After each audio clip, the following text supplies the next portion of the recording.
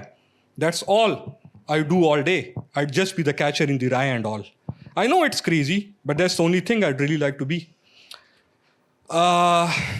So he thinks of him. That's the irony of Holden Caulfield, by the way. He thinks of himself as the catcher in the rye. In fact, he is a catch in the rye. He needs to be, caught while going off the cliff. He wears a hunting cap, red hunting cap.